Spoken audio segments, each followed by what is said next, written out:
Breakfast with Elli.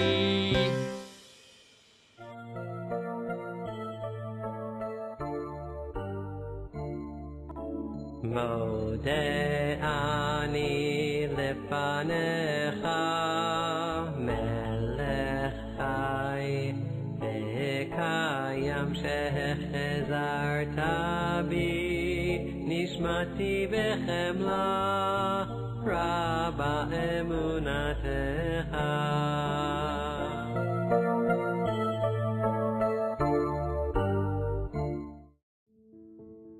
Das Salvas Kol Israel Arevin Zebazeh.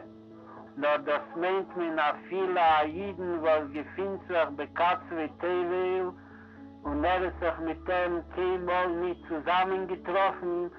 Punkt als wie sie hat sich lieb, on mit Dides und non Agbolis, hat da sein der Ringen von Avas Israel auf der Zweiten. Und in was besteht hat die Jahwe, ist in der Linie von Torah Mitzvah, sein Nechet alle Jiden, Arevin, Zeh, sie können sein der Limud der Torah Bishleimus und der Kiyama Mitzvah Bishleimus, Bishas Achelik von Nem, was Kol Israel, Kulam Yachad, ist Kiyama Shleimo, ist der Chelik, Leisator, nicht Scholem Belimud der Torah, und nicht Scholem Bekiyama Mitzvah. Und das soll sein verbunden mit allen Jiden, wo sie sollen sich nicht gefunden. Und wie mir sagt, dass bei Venezuela Arabim, Lazareno Arab, Anegel Lepel, was sie jeder Tag gehen verloren. Nishomis von Bnei und Bnei Israel, was Chas v'Sholem sagen auf eine Nishoma, auf eine Jiden, als ist im Ganzen verloren, aber verloren in dem Muvon. Amit darf mit dem Ton morgen aufbringen nennt zur Jüdischkeit, wird es darf ein Ton in mehrere Unionen und darf sich da weder Ton kommen.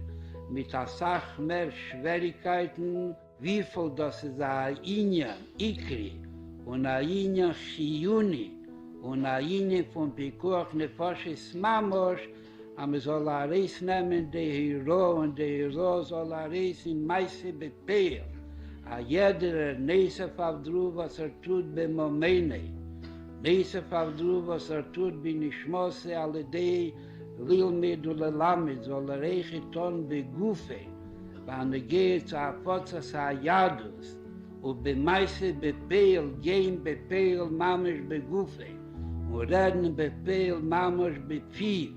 Und bei Weisen nach lebendigem Beispiel befehlt Mamesh beramach Evron, beschasag Gidel, was mit darf lernen in Torah und Mekayim sein ihre Mitzvahs, wo ma viele haben, Mekayim Nefesh Achas Misrael, ist Echet Mekayim Kilo Kiyim Elo Mole, Alachas Kama Vekama, wie Mezetos befehlt, a Bekeiche shal Kol Echad Achas, was nimmt auf sich gehen, Mefit sein Jahadus.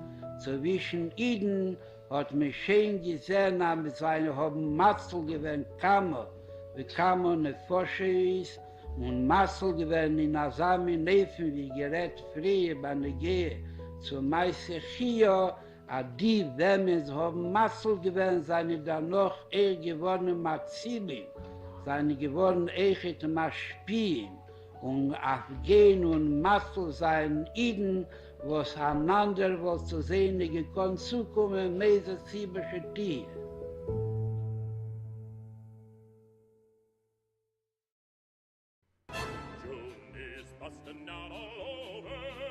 I know! I did it! I don't know how I did it, but I did it.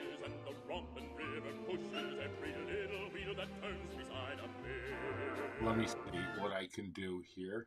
Good morning and welcome to Breakfast with Elli. It is Thursday, the 16th day of June, the 17th day of Sivan. The Torah portion is Beha'alotcha. HaYom Yom Chamishi l'Shabbos. The fifth day, counting up towards Shabbos, be learning the fifth Aliyah. I know.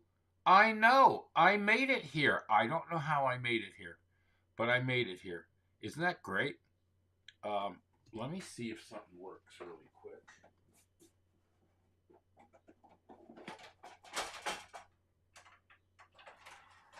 I've got a green screen. That's right. And look what I can do. I can go to the beach. We can be on a beach. Isn't that cool? I'm not actually on a beach, but I've got a green screen, so I can be on a beach. I think that's the coolest thing ever. Let me mask my edges over there. There we go. All right. Isn't that cool? It's my green screen. And I've been waiting to use that for months and months and months and months. Okay, push this up a little bit. There we go. Oh, hey, it doesn't look great? That's what I want to know. It looks great. I'm at the beach. You know where else I can be? I can be wherever I want. I can be in a castle. I know, right? Isn't that cool? Or I can be in my home office. And that's not what it looks like. My office is an absolute disaster area, but it's coming together. I got the lights up. I got the mic. How does the sound sound? How does the sound sound? I know. All right, or a colorful shelf. You like my colorful shelf? There we go. I can pick these backgrounds, or I can be anywhere I want. I can just be against a wall. I know. Or this one is for you, Brad. Yeah. All right. All right, let's get started. Let's do some mitzvahs. First things first, let's make a bracha on our tzitzis. We'll get them together here. Are you ready? Let's go. Baruch atah Adonai Eloheinu melech haolam asher kiddishanu b'mitzvotav v'tzivanu al mitzvat tzitzit. All right.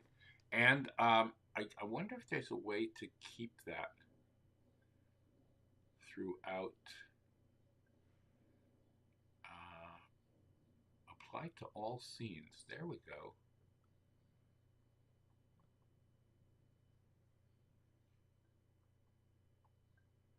Yeah, I can do that.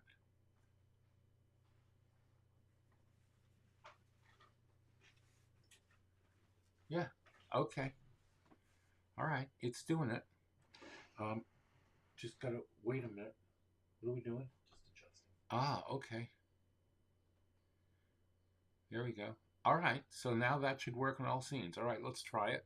Let me go up here, and I want to go back to the palms, because Brad likes palms. There you go. How's that, Bradley? Why is it over here?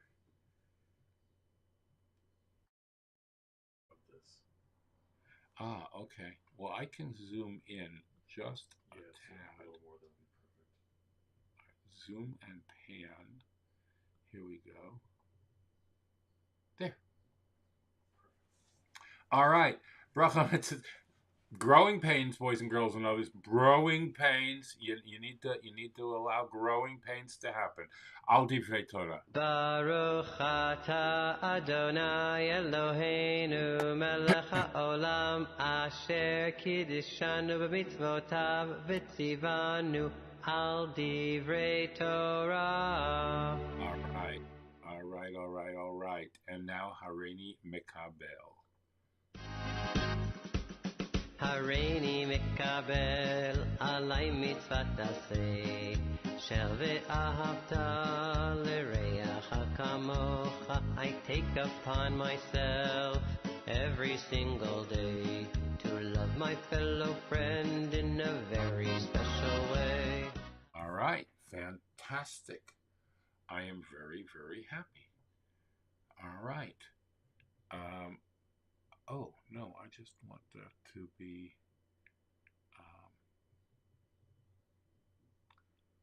all right.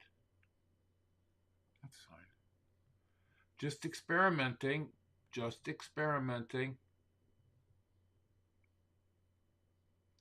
Trying to see what works where.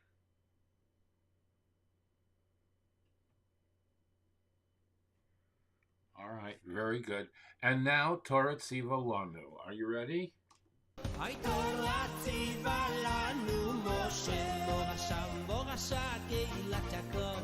Torah tziva lanu Moshe morasha keilat Yaakov.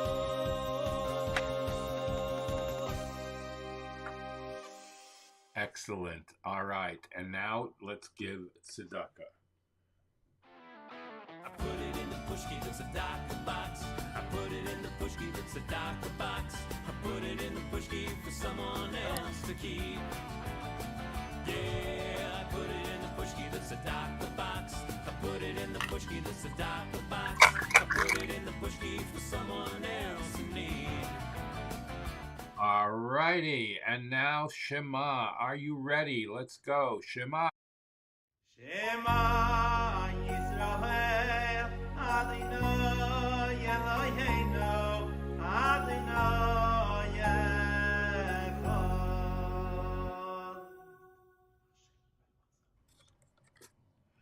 All right. And now we have earned our breakfast. All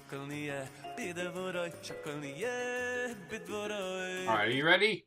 Baruch atah Adonai Eloheinu melech haolam, shehakol nehiyah b'dvarei.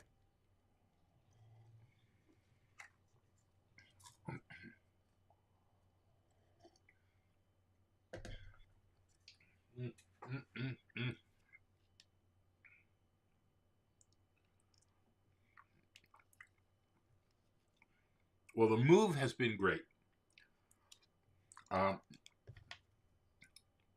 It's taken a little while to get situated, a little longer than I expected, but we're here. All right. Today in Jewish history. All right. This is so cool.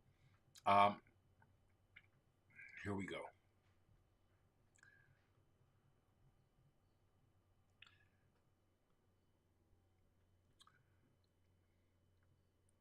I don't have it. I thought I had it. But I don't. So let me go get it really quick.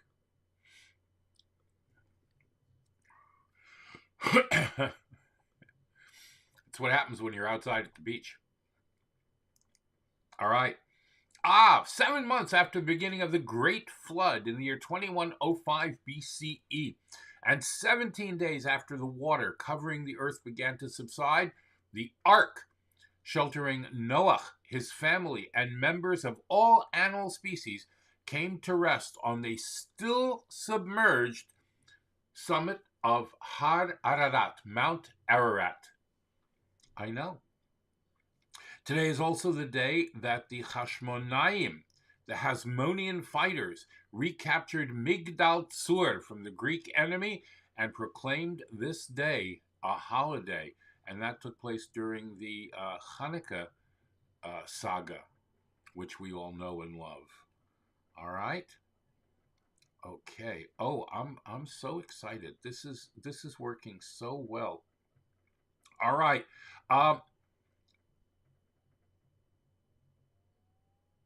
Rebbe responsa.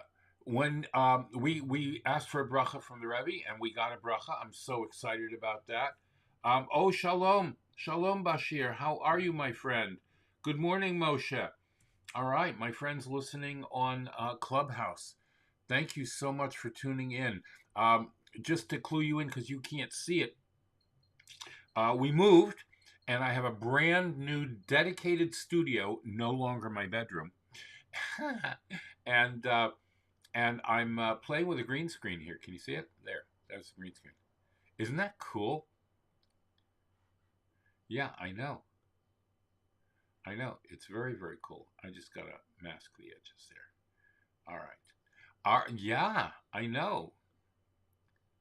Yeah, it's very exciting, right? Oh yeah, Tov. Moshe says Tov. Boker Tov, Moshe. All right. Rebbe responds. We're talking about a brand new app available both on Google Play and in the iOS App Store. Answers from the Rebbe to different people, letters that the Rebbe wrote. We can take a lot of advice from this.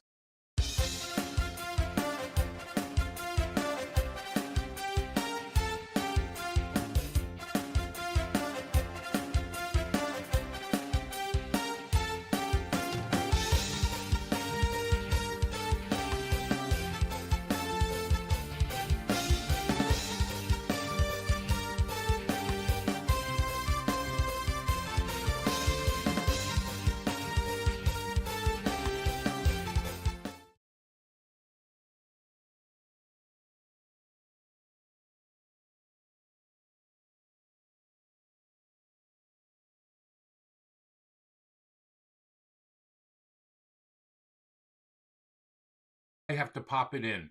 The 17th day of Sivan. I'm probably going to have to pop these in, a lot of these. So you're going to have to bear with me. Hard drive's being a little slow, as usual. I have the slowest hard drive ever. All right, HaYom Yom.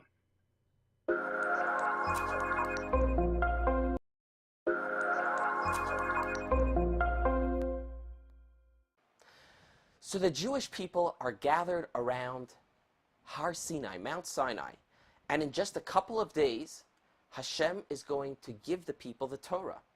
And there's great anticipation and excitement. And then comes instruction, a unique instruction from Hashem. And it's addressed to married people. And Hashem says that for the couple of days leading up to the giving of the Torah, there is to be no intimacy, which is a peculiar instruction from a Jewish standpoint. For the most part, Judaism would appear to reject the virtue of abstention. In general, rabbis, Jewish clergy get married and are supposed to live a physical married life. We tend to we are instructed to embrace the physical world around us in a permissible way within the framework of the Torah's guidelines. But the idea of rejecting physical life, physical activity, physical pleasures seems very foreign to our faith. And yet, this is the instruction from Hashem to the people. Why? What's the explanation? Today's HaYom Yom sheds some light on this. Says the HaYom Yom, refraining from pleasure, from physical material pleasure in this world, that's not what we call avodah. That is not the spiritual mission of man in this world.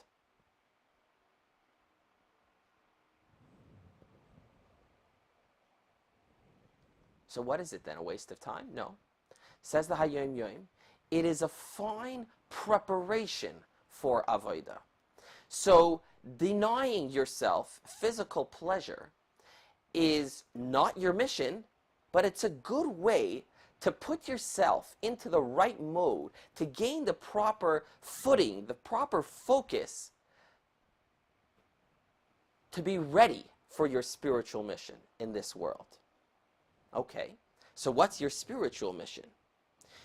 Avodah is transforming the physical into a vehicle for godliness. So once the Jewish people received the Torah, they were now empowered not to reject the world around them, but to embrace the world and to derive benefit from the world and make the world engage the world in a proper and meaningful way. That's the true mission of man in this world from the Jewish perspective. So abstention, denial, once in a while, saying no to yourself, denying yourself once in a while could be a healthy thing, but only to put yourself into the proper mode, to sharpen. Sometimes in life, you feel that you've slipped a little bit, or you're losing focus, and you need to kind of strengthen your convictions and put yourself on the proper path.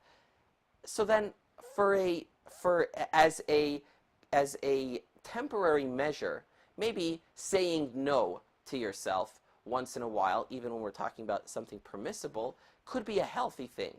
But that's really not what life is about. That is the means to the end.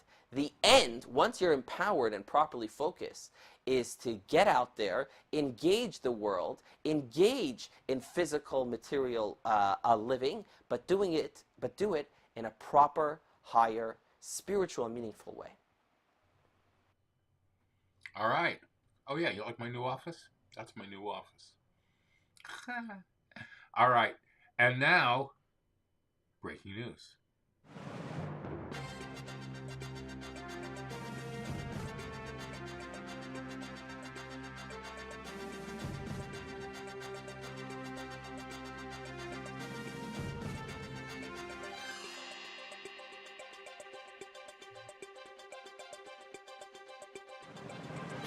In a unanimous decision on Tuesday, the FDA advisors voted in favor of authorizing Moderna's COVID-19 vaccine for children ages 6 to 17.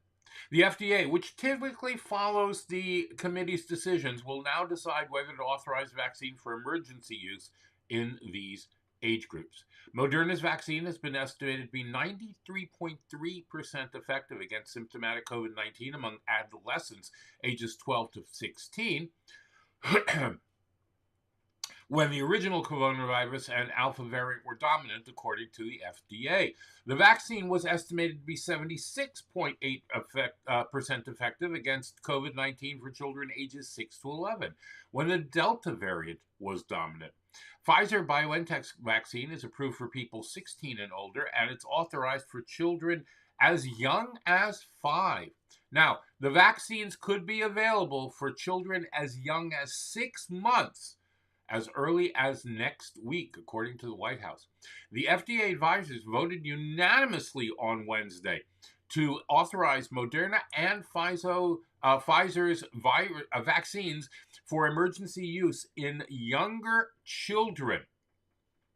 The FDA, which typically follows the decisions, as we said, will vote this weekend. Children younger than 5 are the only age group not currently eligible to be vaccinated against COVID-19. About 17 million kids will become eligible for vaccines once they've authorized this age group.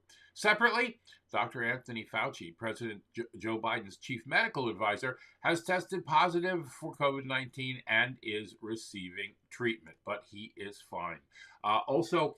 Beanie Feldstein will return for 14 weeks to Funny Girl.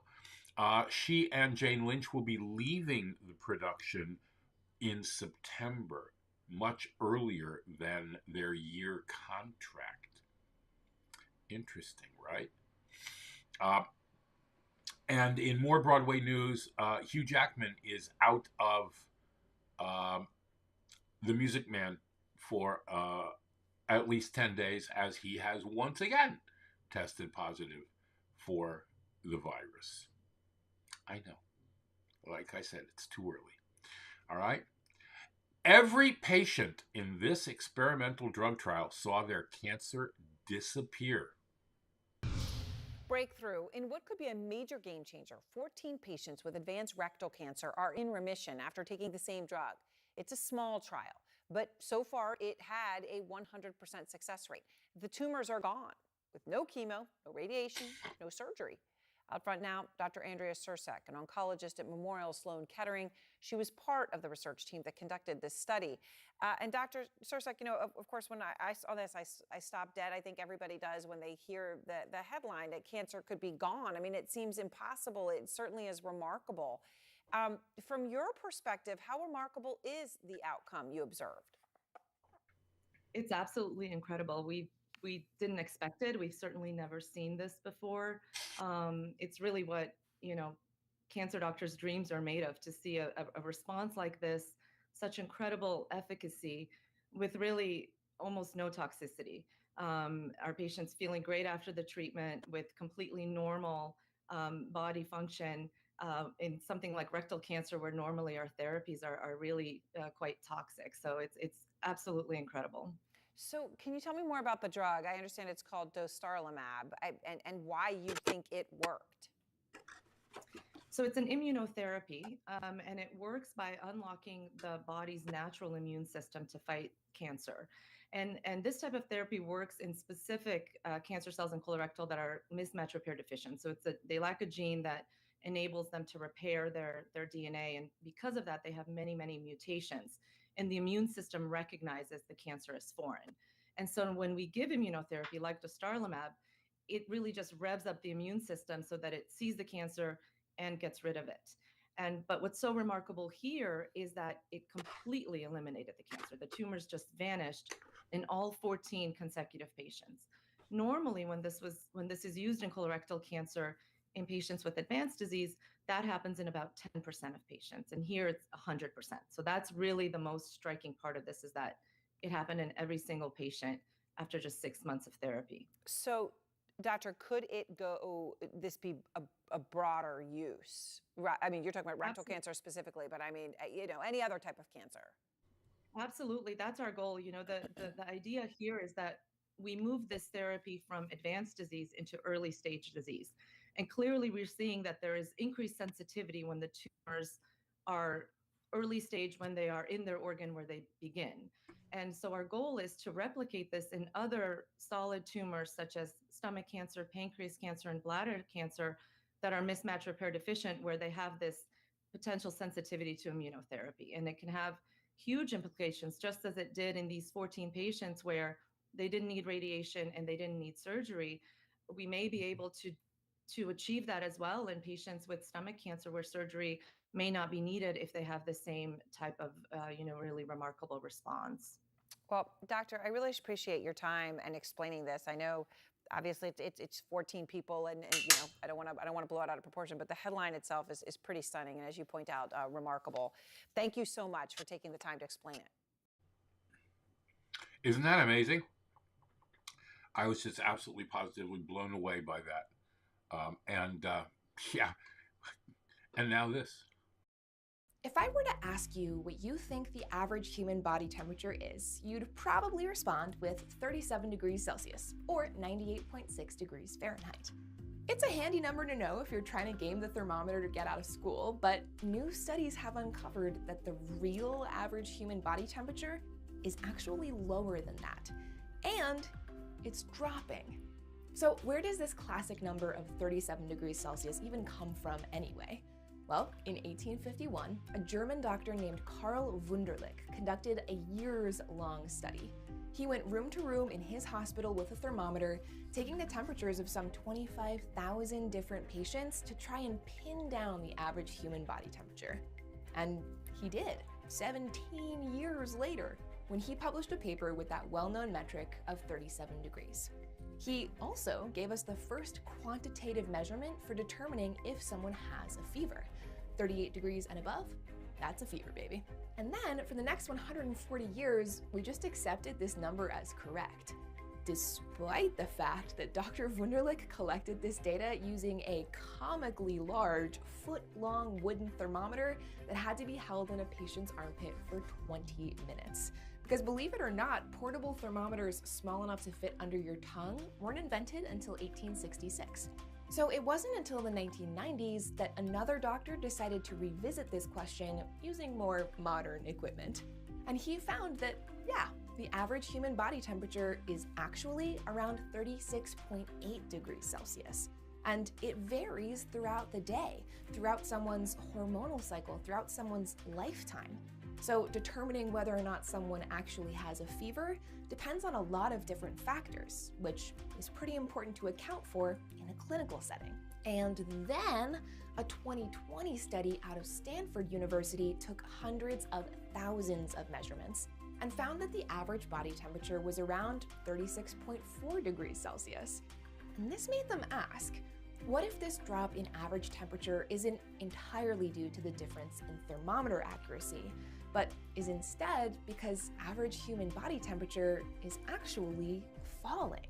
To answer this question, they embarked on a fascinating research journey that took a historical view of human temperature data in the US.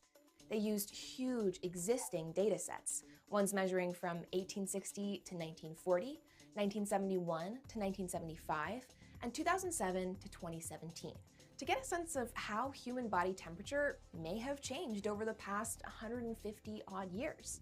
And each of these groups, after adjusting for age, height, weight, and other variables, show a clear decrease in average temperature over time. There's also a drop between groups as we move from past to present, even with groups where comparable thermometers were used. So it's clearly not just an equipment issue. So what is going on? The researchers hypothesized that this decrease in average body temperature over time could be due to a decrease in resting metabolic rate. Essentially, that's how hard your body is working when at rest. And they also take it one step further, saying this reduction in resting metabolic rate could be due to lowered overall inflammation. See, modern populations typically have lower chronic infection, better dental hygiene, and just generally improved living and hygiene standards. This could be why people in wealthier countries like the US are experiencing this drop in body temperature over time. But there's other data that throws that hypothesis off, because another recent study tracked the average body temperature of over 5,000 members of the Chimane, a community in the remote Bolivian rainforest that doesn't have as much access to that modern healthcare that the Stanford study proposed as the potential cause of the temperature drop. And even still, the average Chimane body temperature in 2002 was around 37 degrees Celsius, while the 2020 average was 36.5. So now we have a clearly documented decrease in body temperature in populations that are in very different parts of the world, and we still don't know exactly why. It could still be due to that improvement in healthcare and sanitation that we mentioned already. It could be due to greater temperature control of our surroundings through things like electric fans and air conditioning. It could be because people are less active than we were 200 years ago. And get this, some scientists have even suggested that using more antibiotics has reduced our body's microbial diversity so much that it's had an impact on our overall temperature. Like, because we no longer have the heat from all those microbes, we are now colder people, which is totally wild. So there's still lots to explore here. And whatever the reason, the fact remains, no matter how dorky you may feel like you are, humans are getting cooler over time. And speaking of human body temperature, one place you'd really want to keep cool is the Australian outback.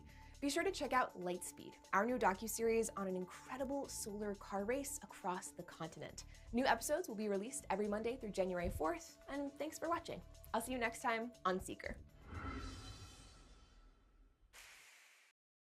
And now, a word from our sponsors.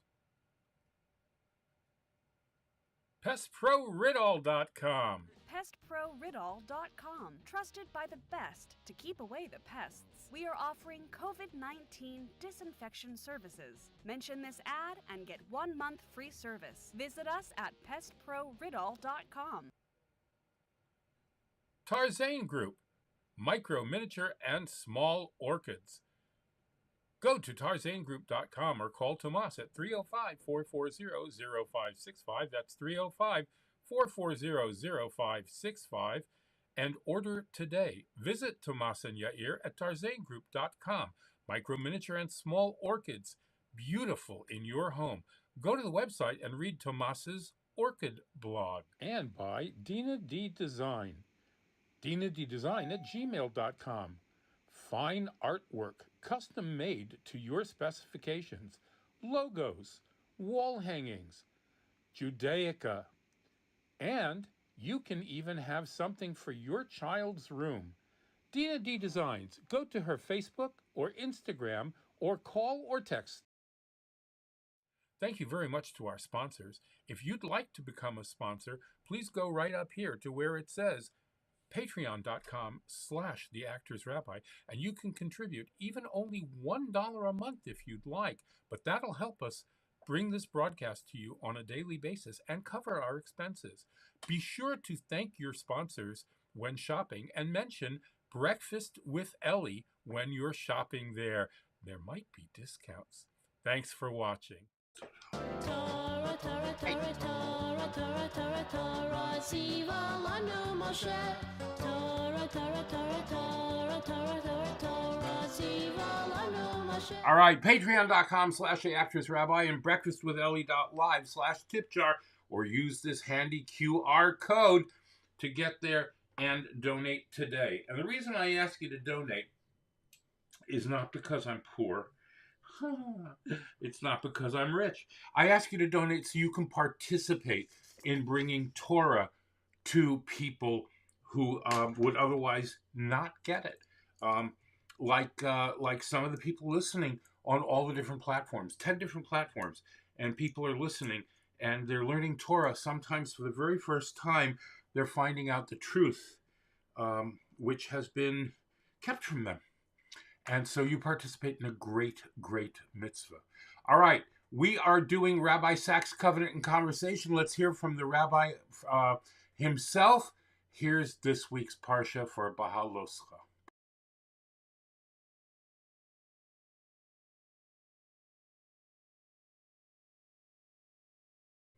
Very soon, as soon as this works.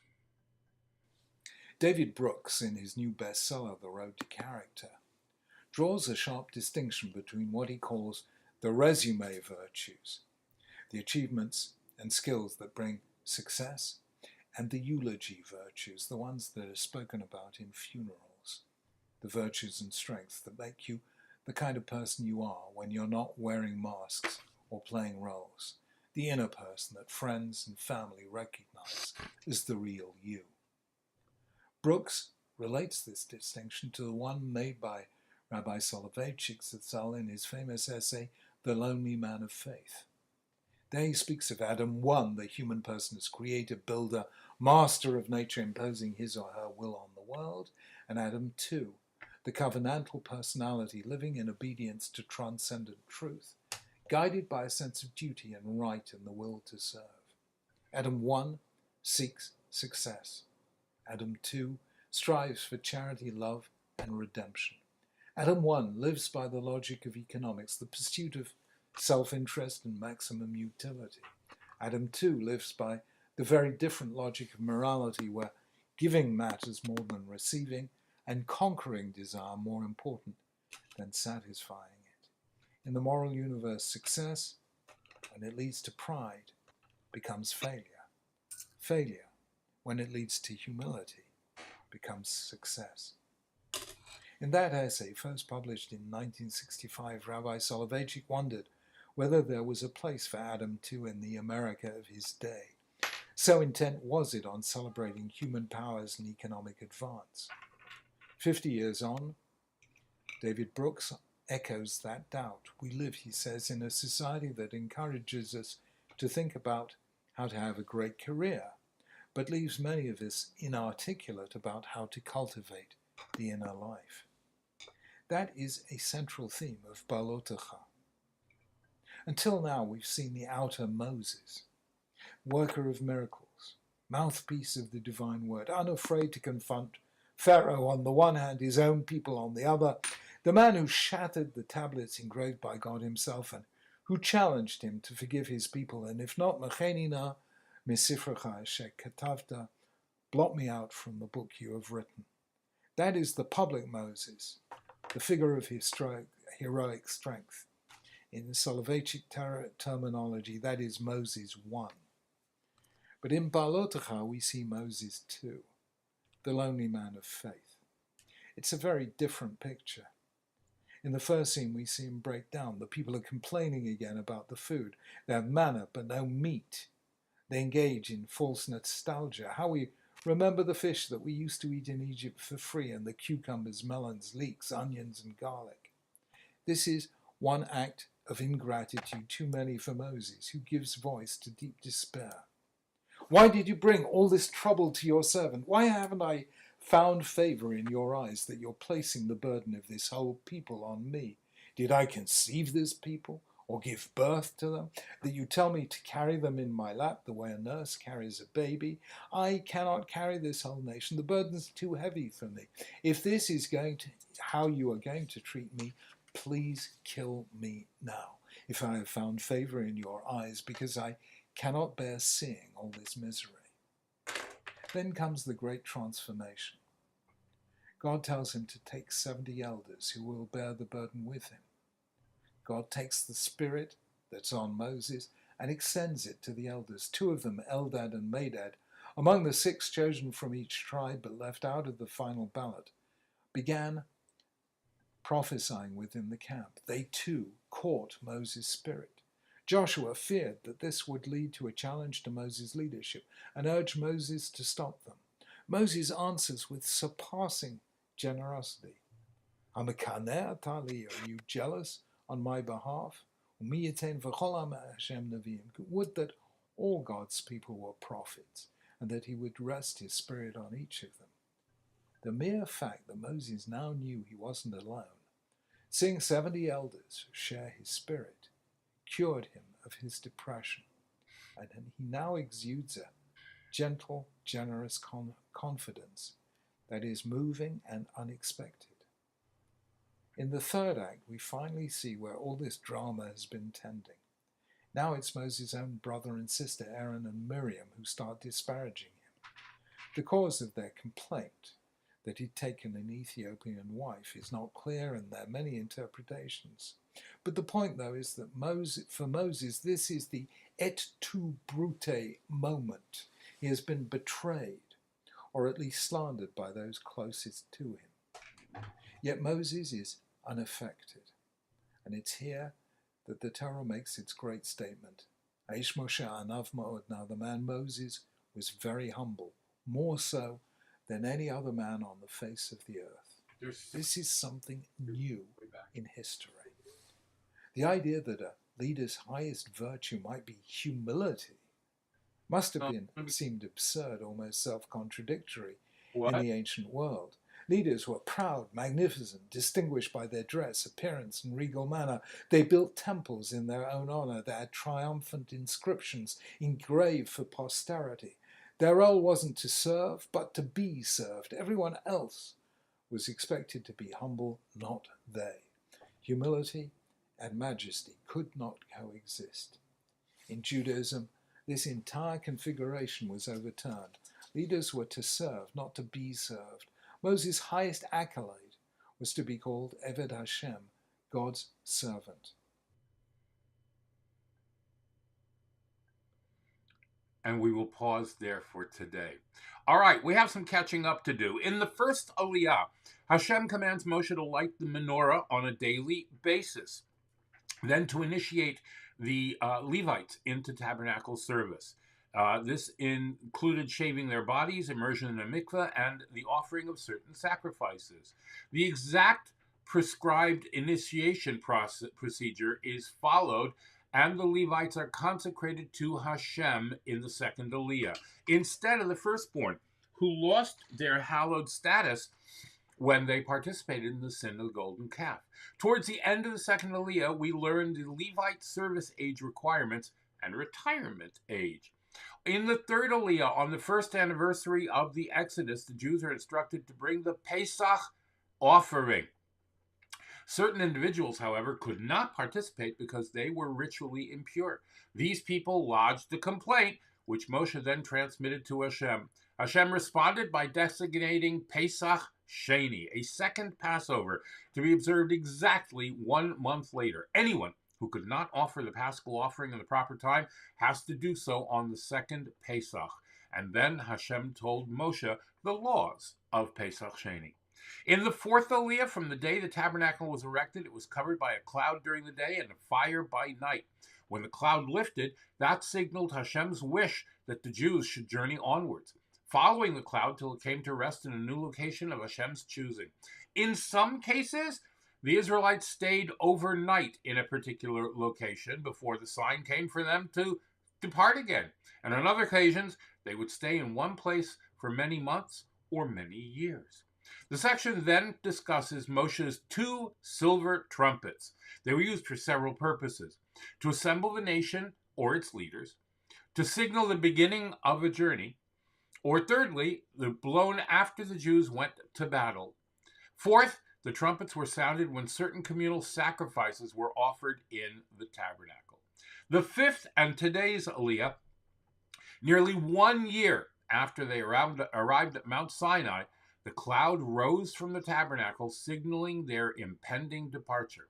The tabernacle was dismantled according to the laws that Hashem gave to Moshe, and they traveled in formation as outlined in last week's Torah reading. Moshe pleads with his father-in-law Jethro, to join them on their journey to the land of Israel. He declines, choosing instead to go back and teach Torah to his people. And here's today's Shnayim Yomi. And I know it'll come. Just give me a second.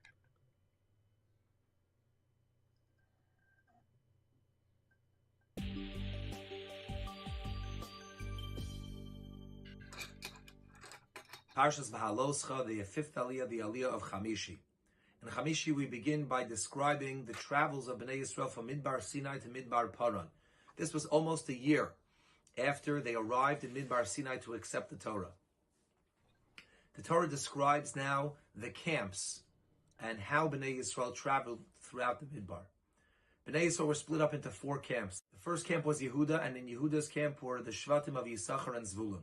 The second camp was the camp of Reuven, and the Shvatim of Shimon and Gad accompanied Reuven. The third camp was the camp of Ephraim, accompanied by the Shvatim of Menashe and Binyamin. And the fourth camp was the camp of Dan, accompanied by the Shvatim of Asher and Naphtali. Now, in the midst of those travels, the Mishkan was dismantled. In fact, the Torah describes that after the camp of Yehuda traveled, the Mishkan was dismantled, and the Mishkan was carried by the Leviim, specifically the families of Gershon and Merari. They dismantled the Mishkan, and they carried the Mishkan throughout the Midbar. Following the travels of the camp of Reuven, the Torah describes that the Levi family of Kahas, who would carry the Kalim, the vessels of the Mishkan, traveled at that point. And then the Torah puts in here that whenever they arrived at their new camp, Gershon and Merari, who were carrying the Mishkan, would go up ahead and erect the Mishkan for everyone, and then Kahas would come and would insert the Kalim and would place the Kalim in their proper places in the Mishkan. After this, Moshe approaches his father-in-law Yisro and asks him to join the Jewish people on their journey to Eretz Yisrael. Yisro refuses and he says, I have to go home, I have to go back and be with my people. The Torah then describes that the Aron, the ark, would travel 3 days in front of Bnei Yisrael, almost scouting out the road, scouting out the path of where Bnei Yisrael were to go. The Torah describes how the cloud led them in their travels. And that leads us to our thought from this Aliyah, connected to the thought from the previous Aliyah. But not just that when we travel through life, we have the unknown, as we described in the previous Aliyah, but also here sometimes things are cloudy. The cloud is what led them through the Midbar. Sometimes what leads us in life is cloudy, it's overcast. It looks like it's not great. It looks like our situation is not ideal, is not perfect. But the message is that we always have to recognize that even though sometimes things in life look cloudy, sometimes things in life look overcast, it's always HaKadosh Baruch Hu that's leading us. It's always Hashem that's at the forefront. And if we remember that, we'll always feel secure, despite and through all of our travels and challenges in life.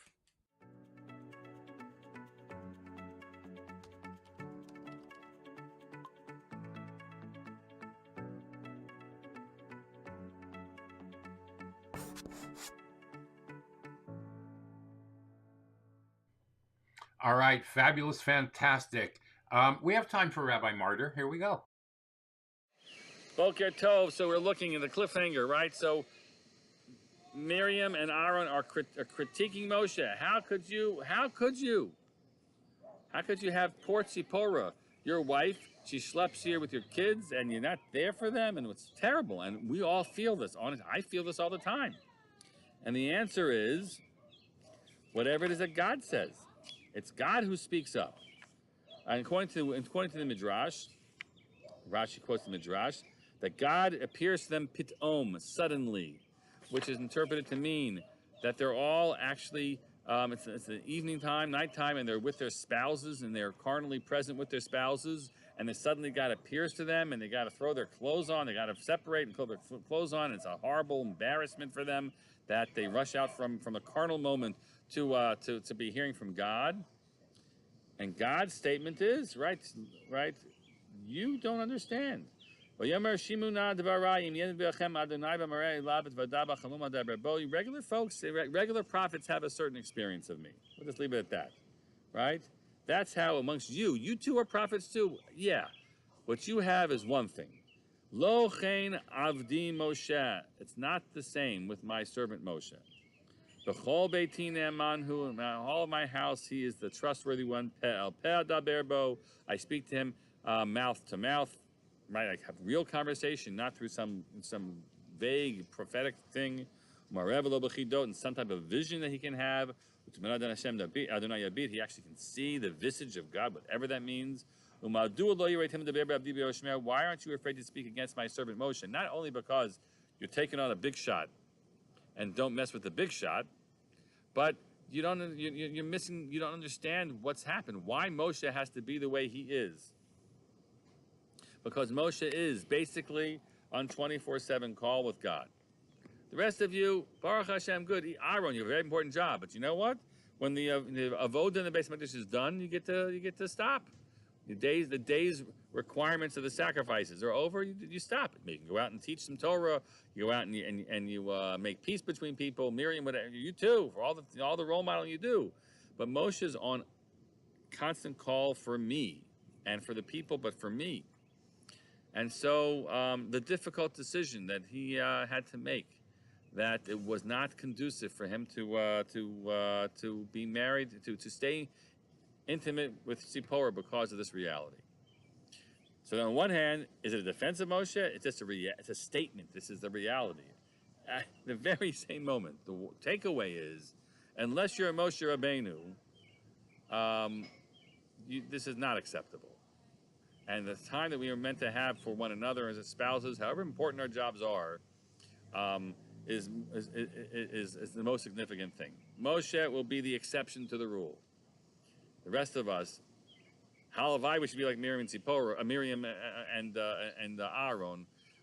We are indeed meant to have to prioritize in different ways. It's a complicated sugya. It is not easy, but so it is. I think that with the traditional line that Rashi presents, understanding what transpires here. Have a great day. Right? I know. Heavy duty stuff. But this is Torah. This is the way Torah is taught now. Yeah. All right. Now we will hear from. Are we ready? Hold on one second. I got it here. Here's Rabbi Weinfeld. We're going to put him in soon. All right. Here is from the holy city of Hebron. Shalom, my friends. Simcha Hachbam of Hebron. This Shabbat, Aaron HaKohen, Hashat Beha'alotcha abroad, is given the commandment to light the menorah, to light the candelabrum. And there Aaron has to clean up the wicks. He has to light in the morning 5 wicks and then another 2. And every single day Aaron HaKohen had this great privilege to light the menorah. But Chassidut teaches us that this is not only about bringing light to the holy temple. This is the story of Aaron, the high priest, bringing out the internal light of every Jewish soul, bringing out the light of his neshama. And there the Kohen had that ability to ignite every Jewish person. But the Torah tells us something else. That Aaron was given this commandment, Vayas Ken Aaron. He followed the commandment exactly the way Hashem told him. Rashi says, Melame, to teach us, Shaloshinai didn't change. Shlomo Kabach would teach on this Rashi, in the name of the Alexander Rebbe. Shaloshina means that sometimes we think to bring out a person's spirituality, to make someone more observant, to make someone more connected. You need to change that person. You have to change the essence of who they are and what they're all about. Aaron had that ability and that gift. Shaloshina, that he never ever tried to change someone. He just brought out within them whatever was already existing. He showed them that the light is already there, and all we need to do is to bring out that great light.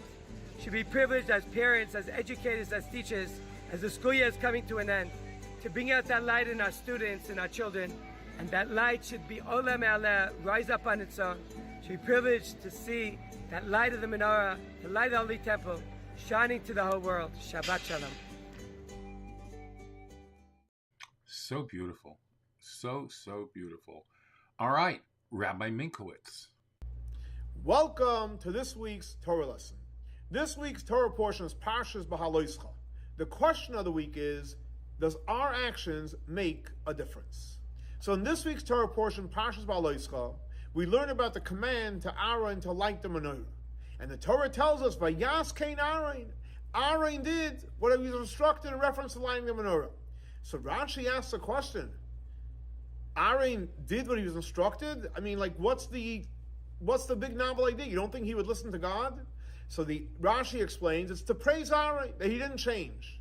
And he didn't do it any other way than he was instructed. So Rebbe asks, what do you mean? What does that mean? Why would you think he wouldn't do it the way he was supposed to? So Rebbe explains like this. When Hashem created the world, there's 2 types of energies. There's something which is called Isarusa Delayla. Hashem gives us a gift. For example, we don't have to create air. Hashem gives us air. Many things Hashem gives us. Then there's things we have to do. Now the fact is, when Hashem gives it to us, it's much more powerful. It's coming from the infinite Hashem. When you look at about the menorah was constructed by Hashem. Hashem made the menorah. Not only that, even the menorah itself, the fire was a godly fire. So Aaron can ask himself, hello, you want me to do something? Sure, I'll do it. But the menorah, you made the menorah. It's a godly fire. Like, why am I even doing what you asked me to do? It's a joke. It's a game. But nevertheless, Aaron, even though he technically was a godly menorah, it was a godly fire, he was asked to light it, he lit it. Why is that? So the Maral explains something very, very powerful, and he says like this. Yes, even though Hashem created the world and maintains the world, but Hashem wants our participation. And we do our part, yes, Hashem finishes it off with much greater and much more powerful blessings.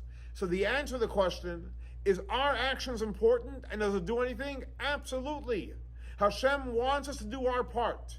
And yes, when we do our part, Hashem gives us great and huge blessings. Thanks so much for joining us for our weekly Torah lesson. This week's Torah lesson is dedicated to memory of Baruch ben Aryeh Leib, Shlomo Yosef, and Rachel Baslipa. May their souls be elevated by Torah we're studying in their memory. Have a great and blessed week. Shavua Tov. For more information, please see our website, chabad.swf.org. Absolutely fantastic. All right. I have Rabbi Weinfeld, but I'm going to have to pop it in. So you have to give me one moment here, and then we'll pop Rabbi Weinfeld in. Hold on. Let me find him. He's great. I love Rabbi Weinfeld. All right. Let's see. Where is he?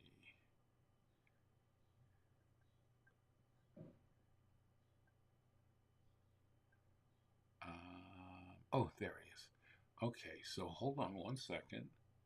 Let me pop him in. Okay, here we go.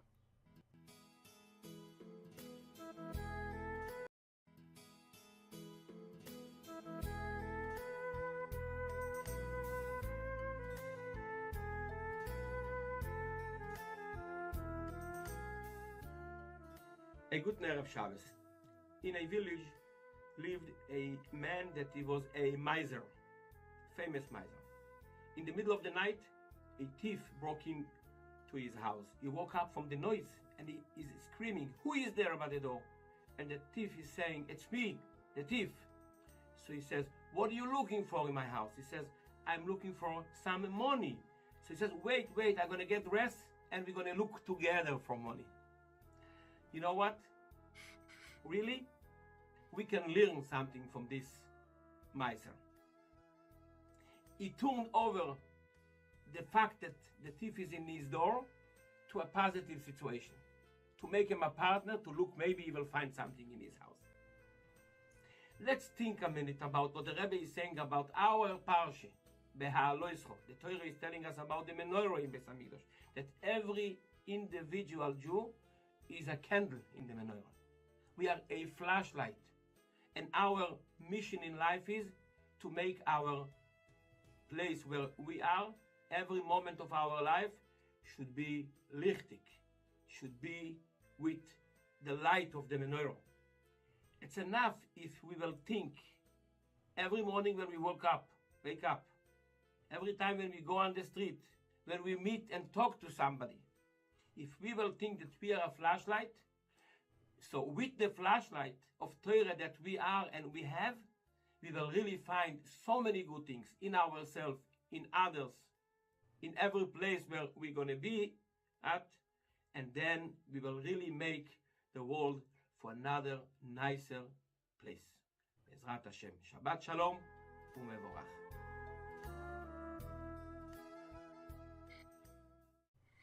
All right. And just before we go, the Jewish Learning Institute.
Fantastic. And now we move on to Tehillim. Excuse me. Yes, we are still saying chapter 121 in honor of Lubavitcher Rebbe's 120th year, 21st year rather. And let's do it. Let's sing.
All right. Tanya in 5 for today. And I know I'm going to have to pop that one in because I had the show set up for yesterday, but there was just no way I could adequately get the show to you and maintain a good thing. So here we go.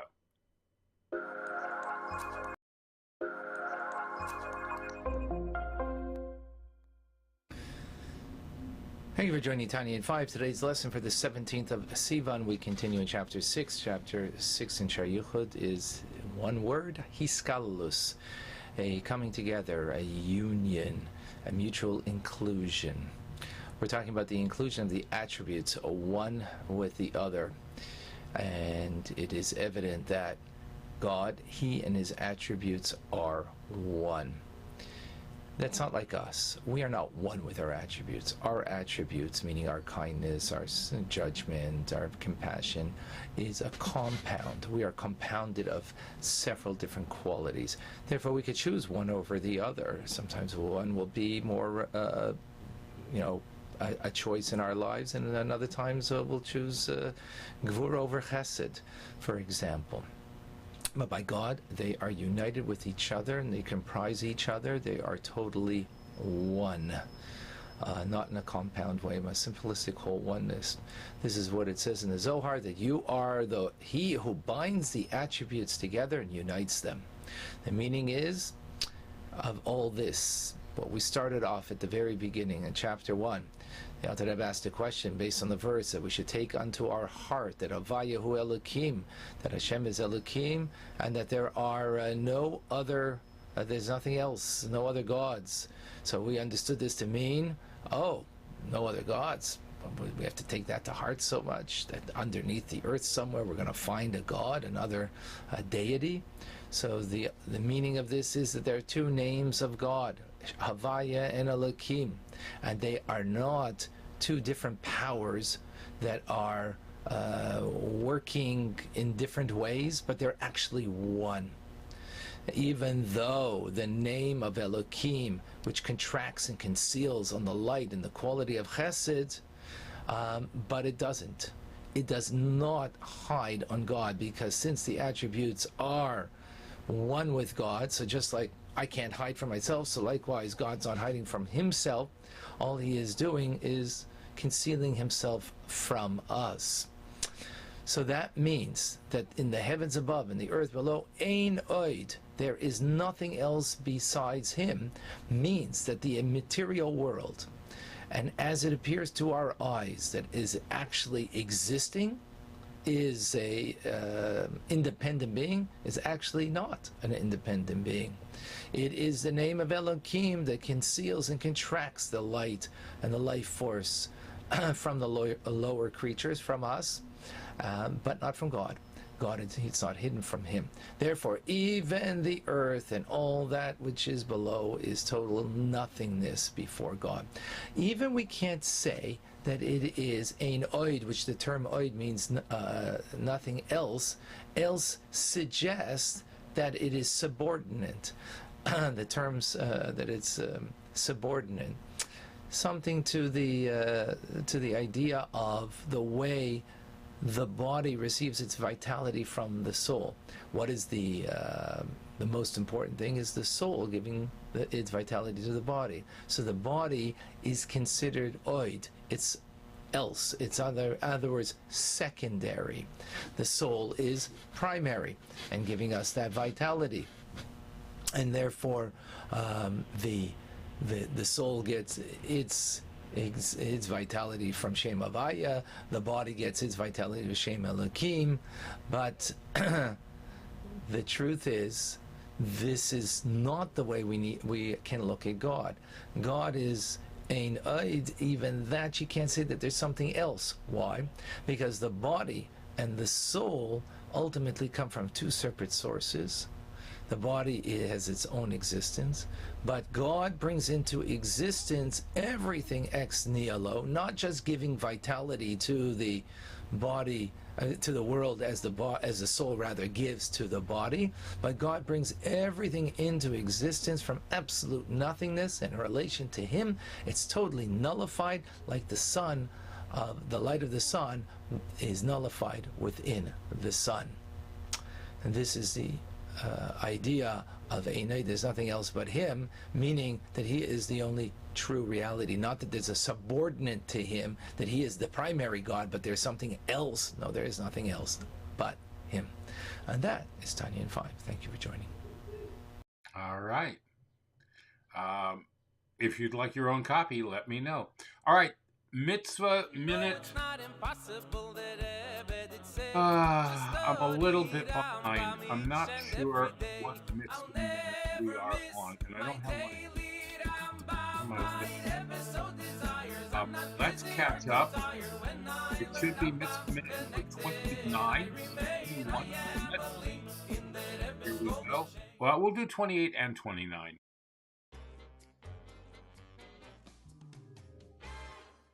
Today we study two positive mitzvahs. The first one, positive mitzvah number 15, is the familiar mitzvah of mezuzah. That's where we take a parchment scroll and inscribe upon it the two fundamental portions in the Torah of Shema and V'haya im Shamoah. We roll up the scroll and we put it on every doorpost in our home. The second mitzvah, positive mitzvah 18, is the command that every Jewish male must write a Sefer Torah, a complete Torah scroll, for himself so that he can study from it on a constant basis. The Rambam tells us that if one can write the Sefer Torah in his own hand, that's the best option. If not, one should at least buy a ready Sefer Torah or at least commission one to have one written for him. Practically today, where none of us write our own Sefer Torah on our own, the way we fulfill this commandment is by buying a letter in a Sefer Torah that's being written, so that part of that Sefer Torah belongs to us, or by purchasing Torah books that we can be able to study from them on a constant basis.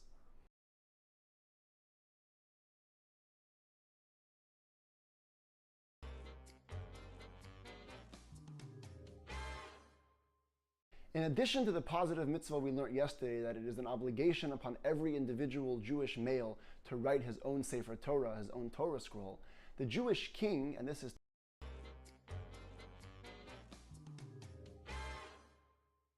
In addition to the positive mitzvah we learned yesterday, that it is an obligation upon every individual Jewish male to write his own Sefer Torah, his own Torah scroll, the Jewish king, and this is today's mitzvah, positive mitzvah 17, has an additional commandment to write his own second Sefer Torah as a king. This Sefer Torah was small in size, and as the Rambam tells us, it accompanied the king wherever he was and whichever situation he found himself, both with eating, drinking, sitting and judging, waging war. The Torah was always there as a constant reminder of God's teachings and his ordinances. The Rambam makes it very clear that this secondary obligation of a king to have his own Sefer Torah is very specific to himself. That means even if his father was a king and he had also written a second Sefer Torah for himself, the new king may not rely on the Sefer Torah that his father wrote. He must rather write his own individual Sefer Torah as a king.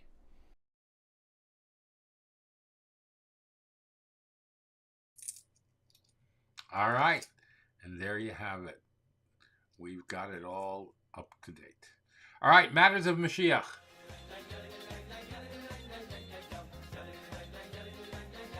This is everything. Right?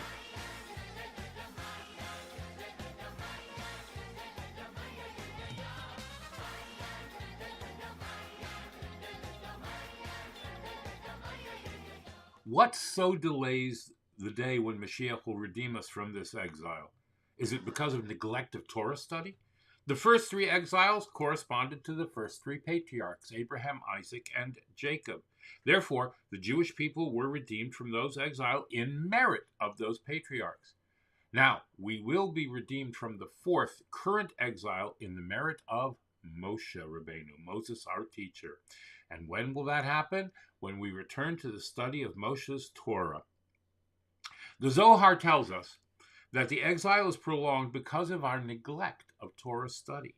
Therefore, by increasing in Torah study, we negate the cause of the exile and hasten the Geula Ha'amitis V'Hashlema, the final redemption with Mashiach Tzidkenu B'mheira B'Yameinu. Yeah, I do have time for this, so let's get a Shmuel Tzvi in. You like that? I thought you would. Shalom Aleichem, everybody. Hope all is well. The Mashiach is about to arrive. Can you feel it? We are living in the last generation. We are living in the times that will enter into the days of Mashiach. What does this mean? We know that 30 years ago, the Lubavitcher Rebbe told us that we're the last generation. This is something that maybe almost every video you see on the Torah channel, this is a highlight. This is a highlighted topic. Why? Why do we always repeat this, that we're the last generation? So what? What do you mean, so what? This is something we have to take into our hearts, to recognize that all of the work that our ancestors have done, that our forefathers have battled for, all of the soldiers of Hashem who have given up their lives for Hashem's name, they all did it for us, so that we, this generation, can enter into the days of Mashiach. What's so special about the days of Mashiach? Like, why is this such a hot topic, a topic of conversation all over the internet? Why every time when you search up Mashiach, the videos get so much attention? Why? Because this is the whole purpose of creation. The whole reason why God created the world is because Nisavelo HaKadosh Baruch Hu Dira B'Tachtonim, which means Hashem desires a home in the lowest of realms. Hashem wants a home with you and me. Hashem wants a home in our hearts. God is hiding Himself. That is why sometimes in this world you have people, God forbid, who deny God's presence. They say there's no God, God forbid. Or they say things along those lines. However, that is because God is hiding Himself to give us free will. And when we choose God, we are setting the stage for the deepest of revelations of all. What does this mean? We are in a dark world right now. However, the darkness is preparing and is a keli, is a vessel for the light. When you shine a light in a dark room, the light shines so much brighter than in a regular room. And not only just that, but in the days of Mashiach, all the darkness, all of the sadness, all of the pain will turn into joy. It won't just be that we'll experience so much joy that we'll forget about the pain. No, infinitely more than that. Yes, we'll experience tremendous joy, and then the darkness and the pain itself will turn into joy because we'll have put in effort for God. Let's get excited, let's get ready, let's live with this message. Let's become obsessed with this idea to bring Mashiach. Please help us, please support the Torah channel. We need your help. We went through challenges, but now we're getting back onto our feet, and we realize that these challenges, as the Rebbe says, are actually opportunities, and now we're getting ready to reach the greatest of levels. Please help us. May Hashem bless you all. All right, you can help out, shmueltzvi22@gmail.com, if you are so inclined to help out. All right, and now our PSAs.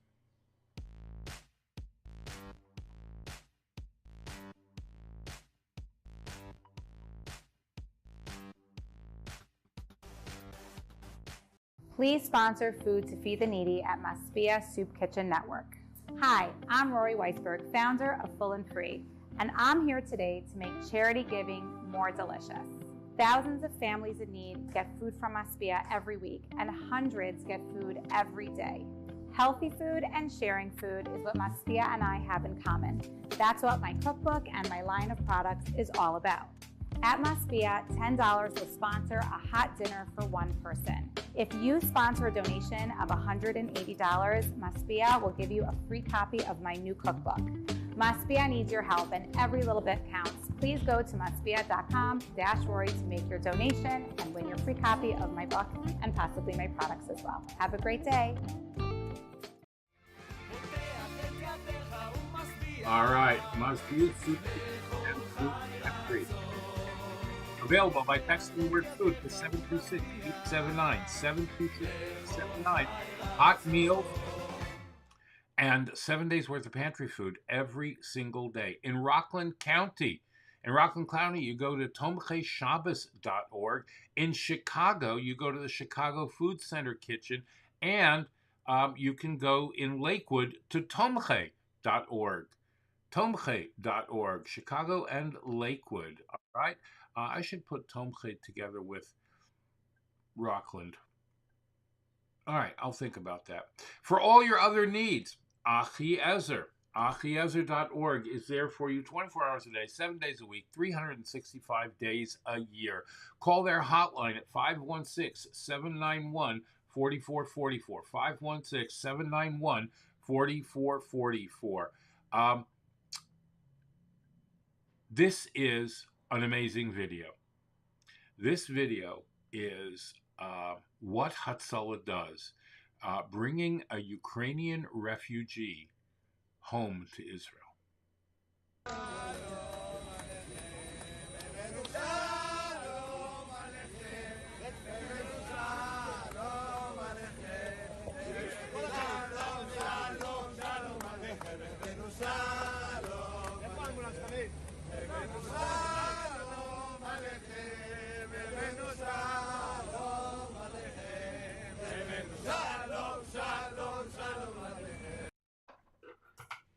Was that beautiful? That is absolutely so beautiful. All right. If you are the victim of a hate crime in progress, please call 911 immediately. And that goes for Shabbos, Yom Tov, whatever day it is. Do not hesitate. The Hate Crimes Task Force has to hear about it. So you need to call 911 and then text the word hate to 81336. Miss Oskim, in times of bereavement, Miss Oskim is there to help you out. They can help out with any type of a crisis that you have concerning a loss. All right? Go to their website, missoskim.org, or call their hotline at 718-854-4548. Just One Shabbos that has a website, justoneshabbos.com, justoneshabbos.com, and you can help a teenager come back to the beauty of observing Shabbos and doing mitzvahs. I know, it's a big mitzvah. Kiruv Rechokim, bringing back those who are lost. You can have it. Sohar is amazing organization. All right, and yeah, I don't need to tell you. You need to wear a mask, okay? I have friends who just went to the theater last night. I heard stories. I know people are not wearing masks. Broadway leads are out because of this virus. All right, and those are the ones that are vaccinated too, because you can't work on Broadway without being vaccinated. I know. You just got to do what you got to do. It's not a joke, all right? All right. What's going on over here? Let's see. Hold on 1 second. All right. There we go. All right. Yeah, so get your vaccinations, all right? If you haven't yet, please do. And vaccines are going to be available for children as young as 6 months old. Yeah, I know. All right. So please go out and get your vaccine today. All right.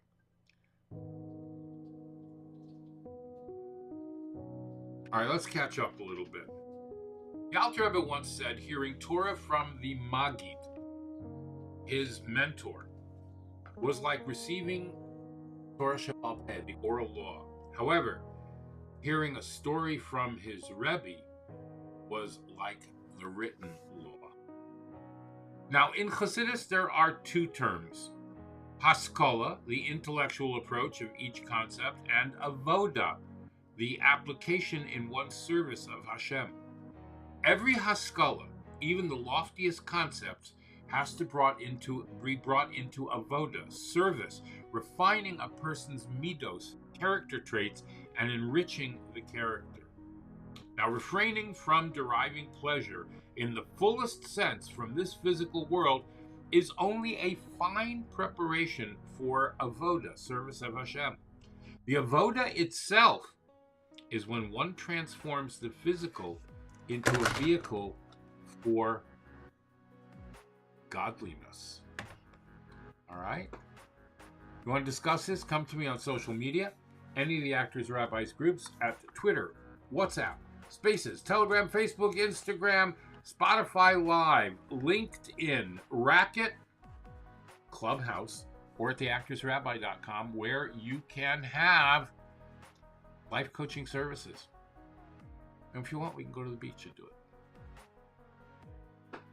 All right. All right, let's say an afterbracha.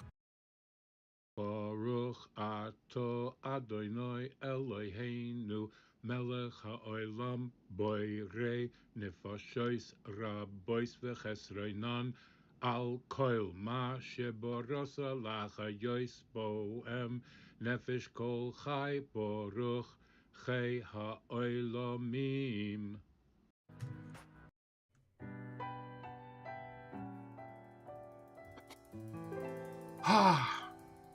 First broadcast in the new studio.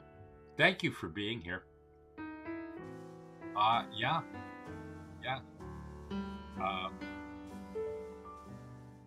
What can I tell you? We're in our home office, our brand new home office, and I think you're gonna enjoy what I do with these green screens. I don't know. I don't want to overdo it, but here you go. Want to go back to the beach? Want the palm trees? Here's the palm trees. All right. Thank you to my Patreon sponsors: Pest Pro Riddle, Tarzan Orchids, Dina D Design, Dr. Susan Spitzer, Bracha Biederman. If you'd like to become a sponsor of our program, and I would really like it if you would, and get some swag over here, new swag coming, go to patreon.com/theactorsrabbi, or use this QR code, or go to our virtual tip jar at breakfastwithelli.live/tip jar. All right. Thank you so much for being here. Thank you for putting up with me being gone for a few days. I really needed the time to set up the office. I almost didn't broadcast today, but I did. And here we are. All right. So have a wonderful, wonderful day. And I want to thank you for being here. Thank you for listening. Thank you for telling your friends to listen. And because of that, I want Benny Friedman to say thank you as well. Todah from Benny Friedman. Enjoy. Have a great day. Go out and do something nice and good for someone today. In the words of Rabbi Isaac Hamler, have affection for a fellow. Hashem will have affection for you. Do a kindness for a fellow. Hashem will do a kindness for you. Befriend a fellow. Hashem will befriend you. Bashir, you are more than welcome. Thank you for listening in. Have a great day, everybody. Enjoy. Bye. Todah.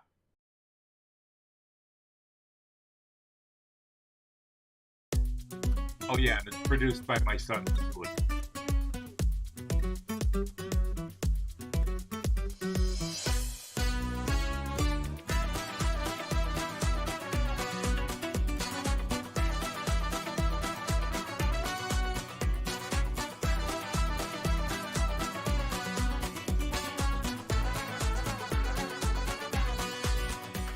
תודה לך, תודה לך, תודה לך, כלי.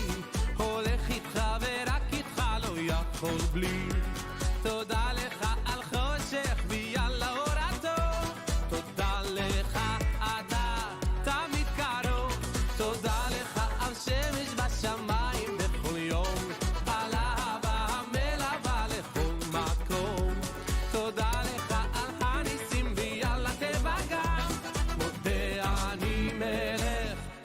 וקיים. תודה, תודה לך השם, הלב דורש ומבקש על מה שיש לומר. תודה, תודה, תודה לך השם, כל הנשמה תהלל קי וחכה רק לשיר תודה. תודה, תודה לך השם, הלב דורש ומבקש על מה שיש לומר. תודה, תודה, תודה לך השם, כל הנשמה תהלל קי וחכה רק לשיר תודה.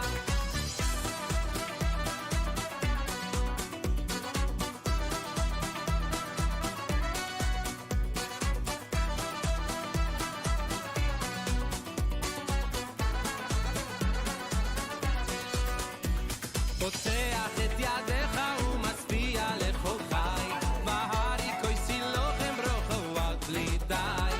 הקל הזן ומפרנס גוזר ומקיים, על הכל תודה לך השם. תודה, תודה לך השם, הלב דורש ומבקש על מה שיש לומר. תודה, תודה, תודה לך השם, כל הנשמה תהלל קי וחכה רק לשיר תודה. תודה, תודה לך השם, הלב דורש ומבקש על מה שיש לומר. תודה, תודה, תודה לך השם, כל הנשמה תהלל קי וחכה רק לשיר תודה.